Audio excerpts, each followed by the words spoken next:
Une jeune femme, qui venait de terminer ses études secondaires, sortit d'un centre commercial et disparut sans laisser de traces. La recherche de Lauren impliqua rapidement la police, des amis et des habitants anxieux de la ville. Très vite, les enquêteurs découvrirent une série d'événements troublants qui menèrent à une conclusion choquante, bouleversant non seulement leur ville, mais aussi tout le pays. Lauren Steele naquit le 1er avril 1933 dans la petite ville américaine de Wayland, dans le Massachusetts. Elle grandit dans une famille aimante en tant qu'enfant unique. À l'âge de 6 ans, ses parents décidèrent de divorcer, mais son père resta en ville et continua à jouer un rôle actif dans sa vie. Un jour, Lauren et son père se rendirent dans une zone voisine pour aider à nettoyer après une violente tempête.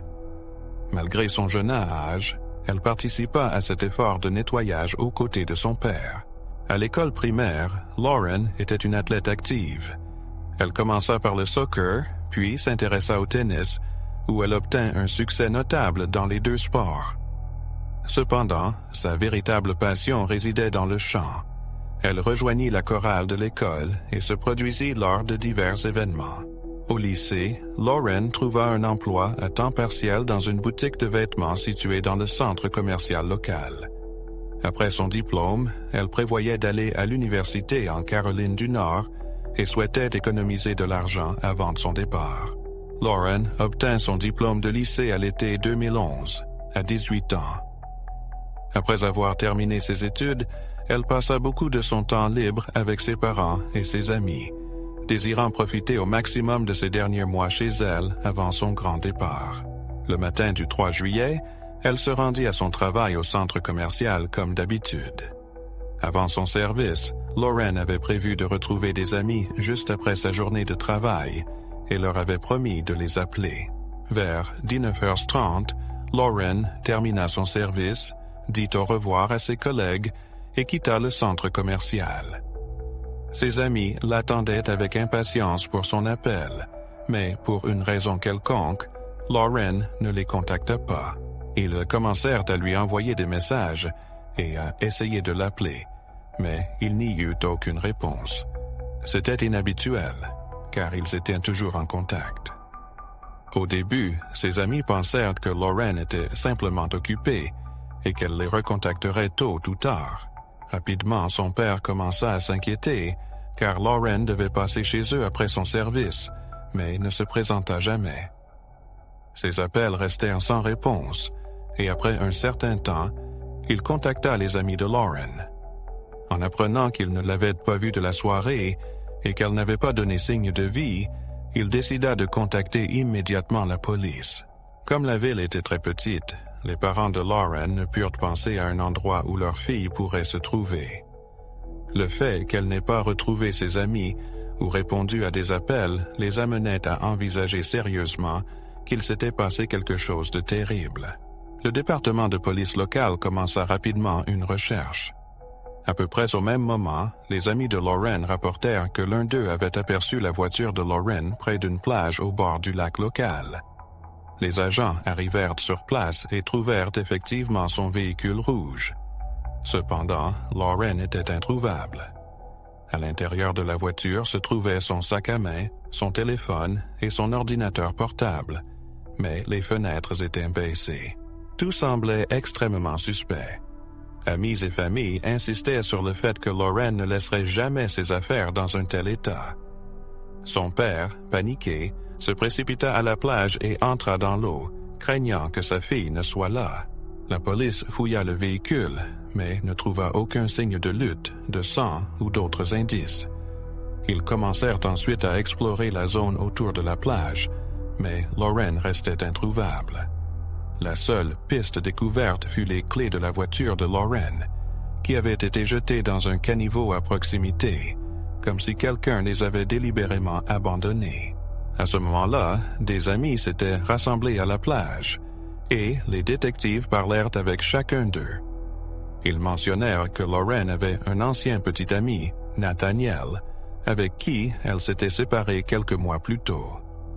Ses amis notèrent qu'il avait eu du mal à faire face à cette rupture incitant la police à s'enquérir de lui. Les détectives demandèrent aux amis de Lauren s'ils pensaient que Nathaniel aurait pu lui faire du mal, mais tous nièrent cette possibilité à l'unanimité. Ils insistaient sur le fait que Nathaniel aimait Lauren et ne lui ferait jamais de mal. Plus tard dans la nuit, les détectives se rendirent chez Nathaniel, qui affirmait être resté chez lui toute la soirée. Sa mère confirma son histoire, déclarant qu'ils avaient regardé un film ensemble ce soir-là. Par conséquent, la police écartait Nathaniel comme suspect et concentrait ses efforts sur la recherche dans la zone autour de la plage. Des membres de la famille et des dizaines d'autres habitants de la ville rejoignirent les recherches. Les amis de Lauren passèrent la nuit à la plage, espérant un miracle et qu'elle réapparaîtrait d'une manière ou d'une autre. Pendant ce temps, la police continua d'analyser le contenu du téléphone de Lauren, où ils trouvèrent quelque chose d'intriguant. À 19h05, elle avait envoyé à Nathaniel un seul mot, « ici ». 14 minutes avant cela, elle l'avait appelé, et ils avaient parlé pendant plusieurs minutes. Lorsque les détectives revinrent vers Nathaniel, il affirma que Lauren était effectivement passée chez lui vers 19h, mais qu'elle n'était jamais entrée ni n'avait quitté sa voiture. Ils avaient discuté pendant environ 5 minutes, principalement de leur relation, avant qu'elle ne parte. Ils n'avaient pas accordé d'importance à ce détail et ne l'avaient pas mentionné lors de leur première conversation. Son attitude semblait complètement calme, et rien dans ses déclarations n'éveilla de soupçons. La police poursuivit donc son enquête. Les efforts de recherche se poursuivirent toute la nuit jusqu'à ce qu'un appel parvienne au poste de police tôt le lendemain matin. Une femme qui faisait du vélo remarqua quelque chose d'inhabituel en passant près d'un petit étang. En y regardant de plus près, elle réalisa qu'il y avait quelque chose ou quelqu'un dans l'eau et appela immédiatement la police. Lorsque les agents arrivèrent et tirèrent le corps de l'eau, ils découvrirent qu'il s'agissait de Lauren Steele. Il devint rapidement évident qu'il faisait face à un homicide, car son corps montrait des signes de lutte et une corde était visible autour de son cou. Le corps de Lauren fut immédiatement envoyé à l'expert médical qui confirma que la cause du décès était la strangulation. De plus, de nombreuses blessures défensives furent retrouvées sur son corps, indiquant qu'elle avait résisté à son agresseur. La police examina la zone autour de l'étang et découvrit des serviettes maculées de sang qui furent envoyées au laboratoire pour analyse. Maintenant qu'ils traitaient avec un homicide, les enquêteurs commencèrent leur recherche du coupable. À ce stade, le seul suspect possible était Nathaniel. Les enquêteurs parlèrent avec les amis et la famille de Lauren pour en savoir plus sur sa relation avec lui et les circonstances de leur rupture. Le couple sortait ensemble depuis 3 ans, et pendant la plupart de cette période, leur relation semblait parfaite. Nathaniel était bien respecté dans sa famille, jouait dans l'équipe de soccer de l'école et était généralement l'un des garçons les plus populaires de l'établissement. Cependant, environ 2 ans après le début de leur relation, les choses commencèrent à se détériorer. Nathaniel devint de plus en plus jaloux de Lauren, essayant de contrôler qui elle côtoyait et comment elle interagissait avec les autres. Il commença également à consommer de l'alcool de manière excessive.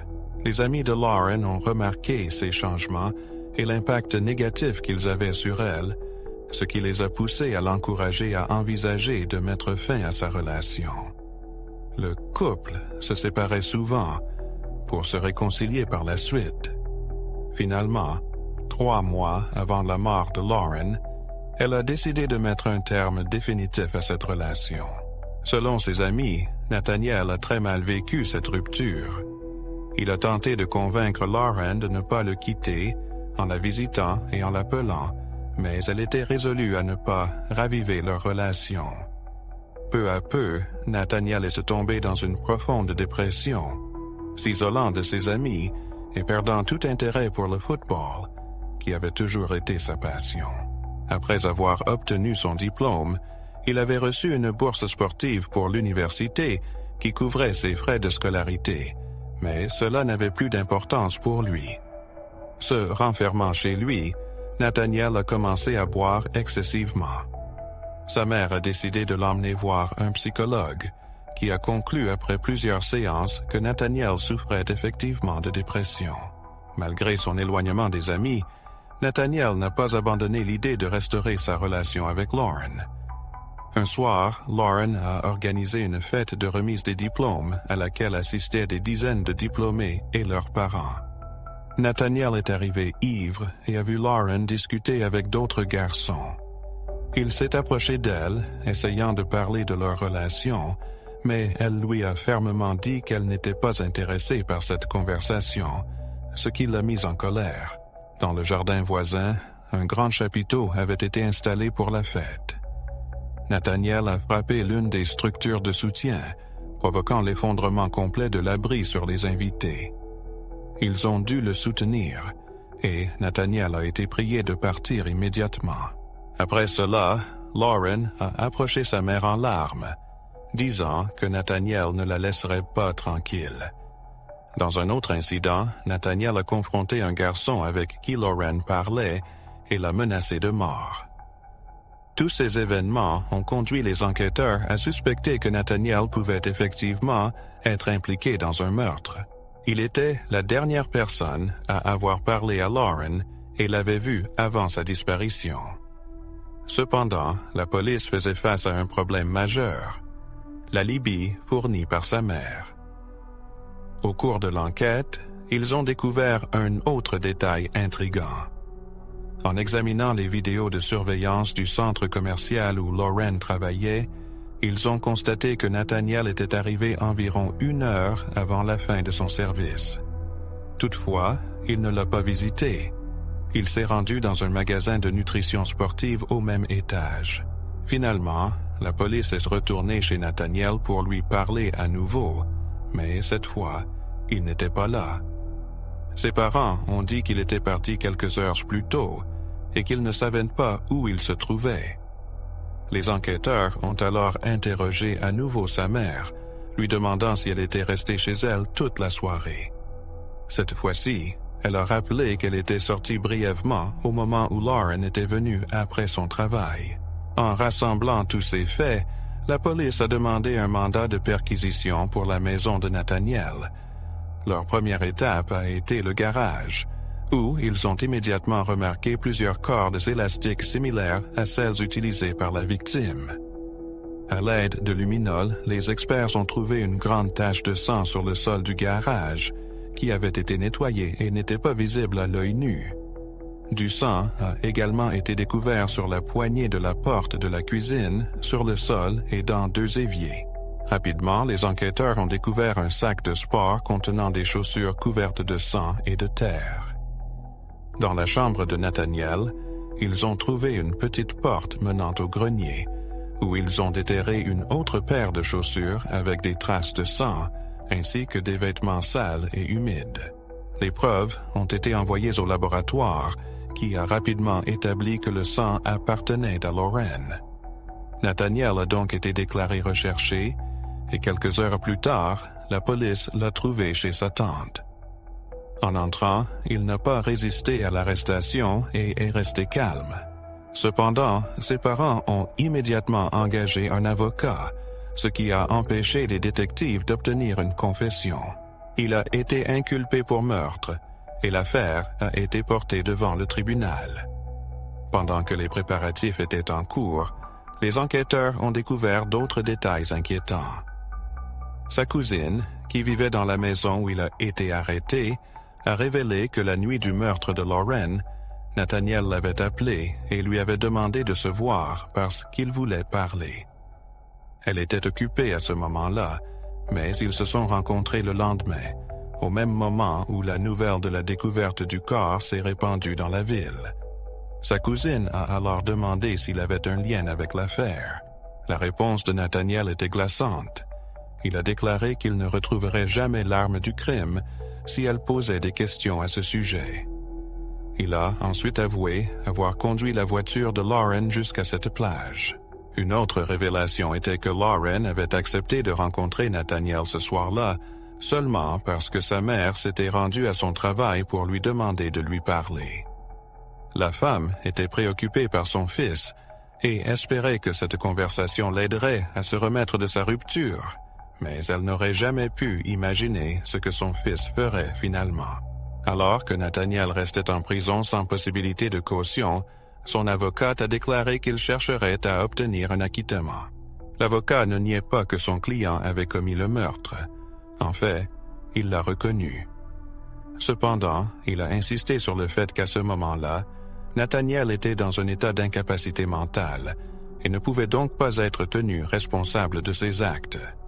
Si le tribunal acceptait l'argument de l'avocat, Nathaniel pourrait être soumis à un traitement involontaire pendant plusieurs années, après quoi il serait libéré.